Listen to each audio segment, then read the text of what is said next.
Does that interest you at all? Like, would either of you ever consider going vegan? It's interesting. It's just a lot harder. I feel like it's especially harder on like a college student's budget to like buy all those supplements. Like the only supplement I take is iron because it's expensive to buy other ones. So Yeah, I would agree. It's more expensive to not like get all the supplements instead of eating the meat. But I guess I personally wouldn't, just because I like the taste of meat, and I'm sure that's like a lot of other people think the same thing. And also when you're eating it, you don't really think of like where it comes from. So I guess it's interesting to kind of think of like that aspect of it. But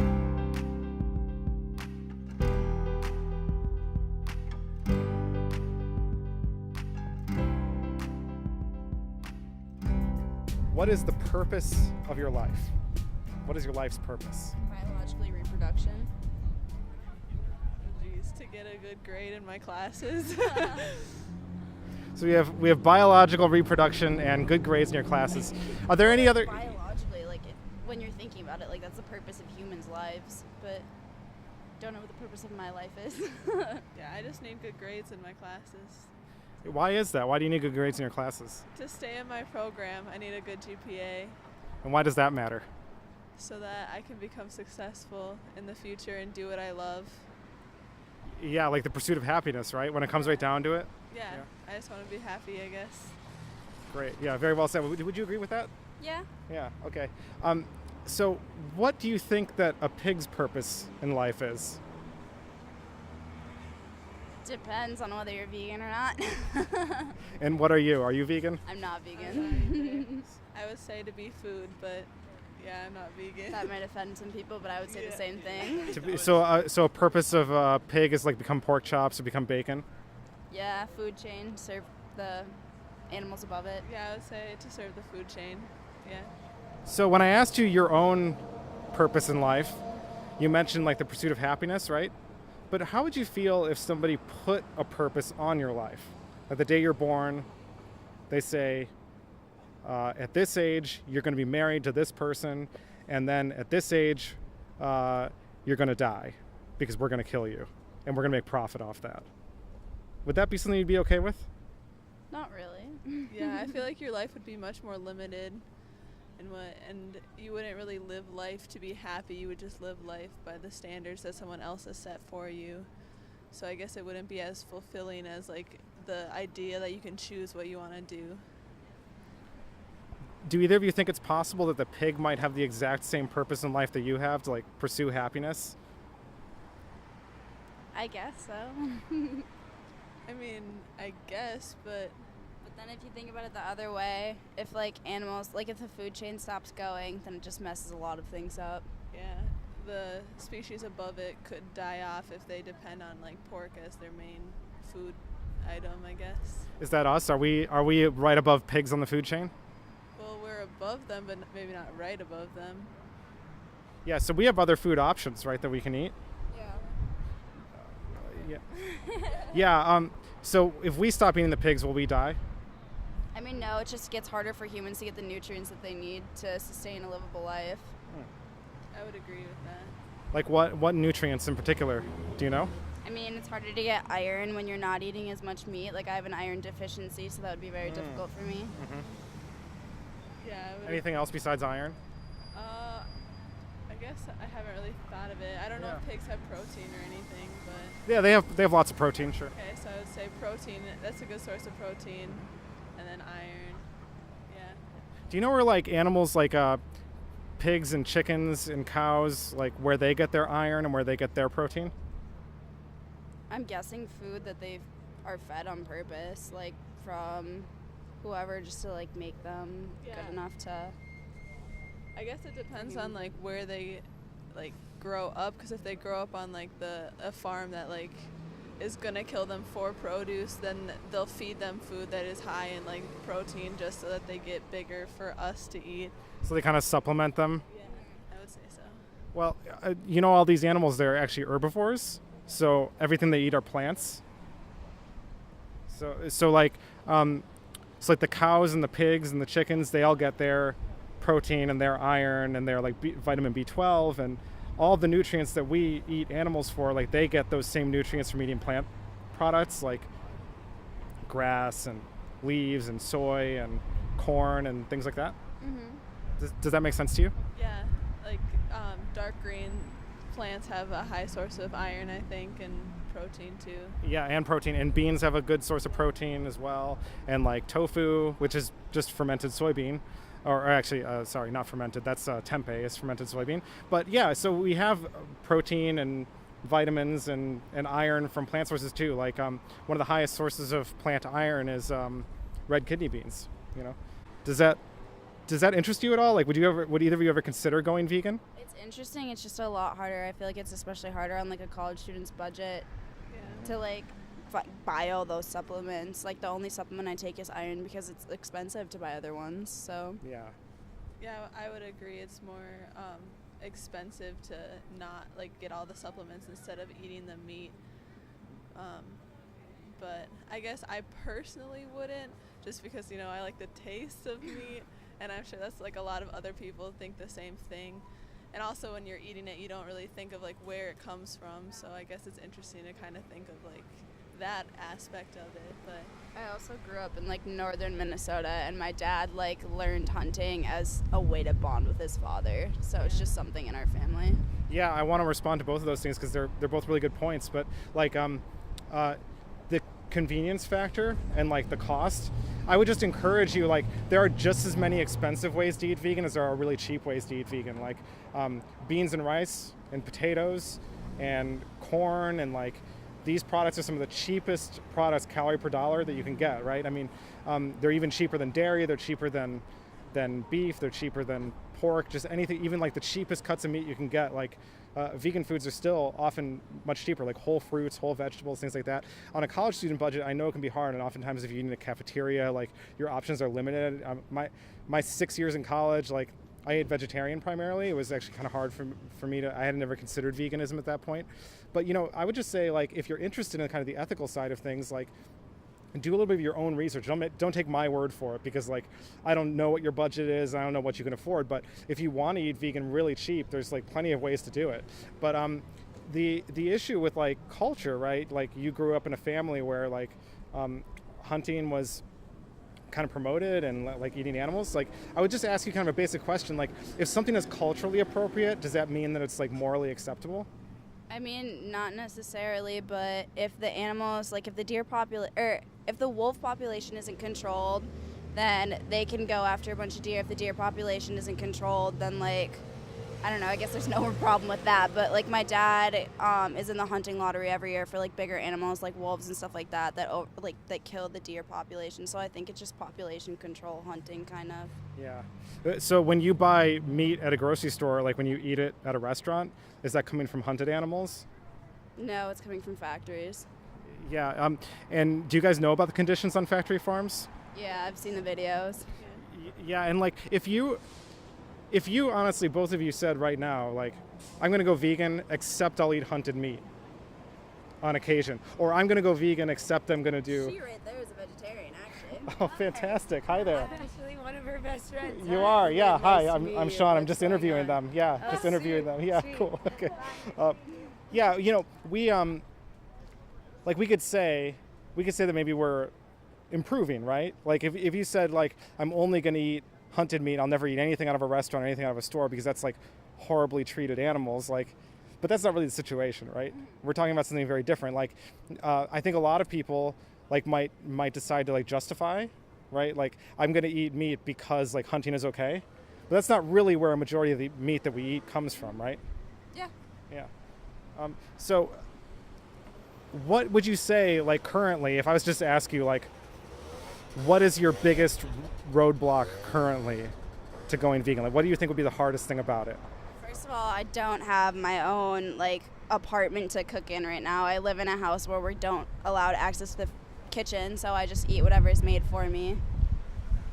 yeah, also like first of all, I wouldn't know what to eat. Like that's easy to find out, I guess, but I know there's a lot of food that you can't eat when you're vegan, so that really limits you.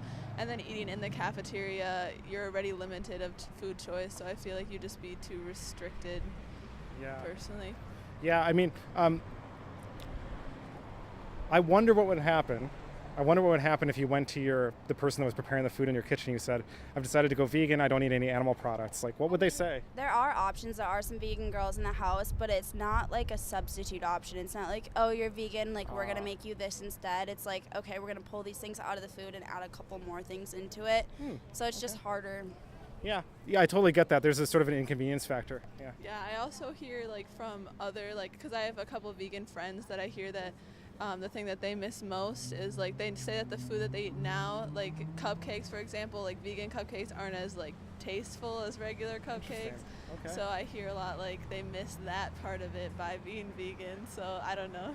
I do all the cooking in my home. I'll have to make you a vegan cupcake sometime. No, that's really funny. I mean, so what I'm getting from both of you, and I want to finish on a final question, unless you want to keep talking, but I want to finish on kind of a final question. So both of you have brought up issues of sort of convenience and maybe some taste pleasure, right? Like we eat this stuff because it tastes good, and I totally agree. I mean, I ate animal products up until the last 3 years. I stopped, and I didn't stop eating them because they didn't taste good. I didn't stop eating them because it was convenient for me to stop. So I guess I would ask you, do you think that your personal taste, like 10 or 15 minutes you're eating a sandwich or eating a plate of food, that convenience and that taste pleasure is worth taking away the rights of an animal that just wants to live and pursue its own happiness? Like, do you think that that's a just or morally acceptable position? I guess it depends on how you look at it, because a lot of people think that animals like cows and pigs don't have like the mental capacity to like live a life full of happiness, or they wouldn't know what happiness is. So I guess like in that aspect, I guess I'm not sure. Maybe debatable. Yeah. I agree. Do either of you have dogs or cats? I have Yeah. a cat. I have 3 dogs and 2 cats. How do you know if your dog or cat is happy? They can't speak English. Like, they can't just tell you, like, I'm having a good day today. I'm happy. Just like generally how they act. Yeah, like their behavior. Like when cats are happy, they purr, or like when they're showing affection to their owner, they like squint their eyes. So. What would happen if you punched your dog or you punched your cat? What would they do? Still love you. Yeah, growl like For a good. while, and then Yeah. lose trust. But Yeah. animals are like the most loving creatures. Yeah, and like but like if you continually punch your dog, eventually it would run away, right? Trust you. Yeah, eventually it would try to avoid you because it doesn't like pain, right? So do you think the same thing would happen with like a cow, a chicken, or a pig? Like if I showed a cow, a chicken, or a pig like tons of affection, that it would maybe squint its eyes at me, that it would come to me, that it would love me, and that at the same token, like if I like hurt a cow, chicken, or pig, like it would try to like run away from me because it doesn't like pain. Yeah. Yeah, I guess it depends on how they're raised, Yeah. but. Yeah, like if it hasn't already been abused, like if it's just like a newborn piglet and I take it into my house and show it love and affection, but if I take that same newborn piglet and I abuse it, it's going to try to stay away from me, right? Yeah, I actually don't know if like cows and pigs can be domesticated or anything, but I guess it would make sense if they like started to trust you more if you didn't abuse them.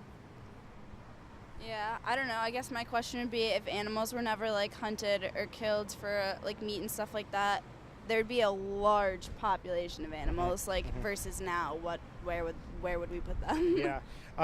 Well, although most vegans want total animal liberation, right? We want, actually that's what my bracelet says on it. So liberation bracelet there. We want that. We know it's not going to happen overnight, right? We live in a society where most people are not vegan, and we live in a capitalist society, right? So if we get more and more people to go vegan over time, demand for those products are going to lower, right? And as demand lowers, the supply chain also lowers, right? We live in a supply and demand culture. So by voting with your dollars, by like choosing to not buy these products, you're basically saying, you know what, I don't support those industries. Those industries are cruel. I don't believe that there's any right way to kill an animal that doesn't want to die. And I can live perfectly healthy without it. And that's basically our stance as vegans. We're not saying like we're going to end animal agriculture overnight and we're going to have 150 billion animals overpopulating the planet. That's not really realistic, right? Yeah. I guess if I was going to give up meat, I would go more vegetarian and maybe not vegan, just I'd probably because. go like pescatarian. I don't think I completely go without. Yeah, I guess it's a big part of our diet. We grew up in the same area where like animal consumption is like part of our culture. Yeah. So I guess it would just be really hard, but I guess maybe vegetarian. Well, while you're on your sort of vegan journey or dietary journey or whatever, I would just encourage you both to like look into what goes on in the meat industry and also what goes on in the egg and the dairy industry, which are oftentimes equally as cruel. I don't want to get into all the details right now, but dairy cows and their babies are separated at birth because we want to drink the milk and we can't let the babies drink the milk. The males in both industries are killed usually on day one of life, unless they have a veal industry in which they can live a little bit and the males then are killed. But baby male chicks are killed on their first day of life. They're just dropped into an eviscerator.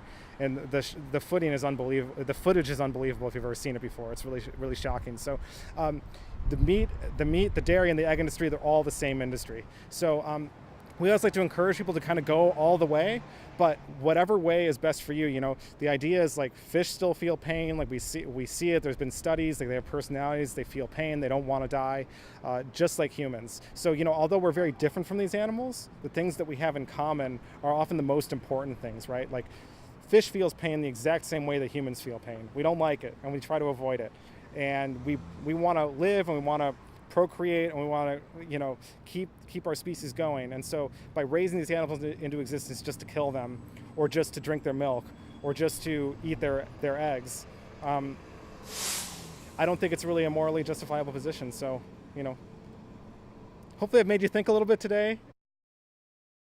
And she showed us all the videos. She's had conversations at length with us. We've gone to restaurants with her and she's been like, why are you ordering that type thing? But when you're raised in a family that like hunts and stuff like that, it's not an easy thing. Or like if my dad's preparing my meals and he's a very like loves venison steak, loves all these other things type of guy, it's kind of hard to break out of that. Yeah. And I'm not trying to cheapen the difficulty. Like my mom went vegan and her husband is not vegan, and it causes some stress for them. It's not easy all the time. It's not that they're not able to work through it. They've reached a compromise. But family pressure, societal pressures, those are some of the number one reasons people don't go vegan. So don't let that kind of pressure hold you back. I mean, we're the young generation, right? I mean, you both I think are younger than me, but we're the young generation, and like we're supposed to kind of take back the power and say like what we value. So and realize like when you go home and like your dad is making venison steaks for you, like you didn't purchase that product. You didn't buy into that industry. Like you personally didn't buy into it. But like when you're here and you're away from home, like every choice you make as far as what you buy and like what you put in your mouth and like what you put in your body, like it's your choice as to what you choose to buy. So just trying to kind of empower you and think about like maybe there are some battles you can't win. Like I can't win some battles with my family either. Like my brothers are never going to go vegan. Like I've tried, and it's when I'm just back home with my father also, he didn't purchase into the industry either. Like he did it himself, and they were like deer that did live their life free until the day that obviously he killed them, but it's not like they had bad conditions while they were alive.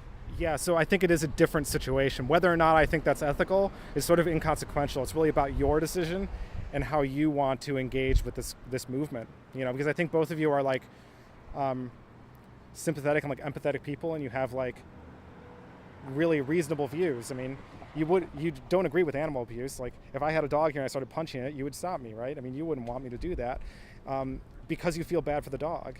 And so I think if you take that extension into your life and apply it in other areas, you could find some like real peace and satisfaction in doing that. So the battle, whether or not it's a battle you ever want to have with your father, is it's sort of a separate issue, right?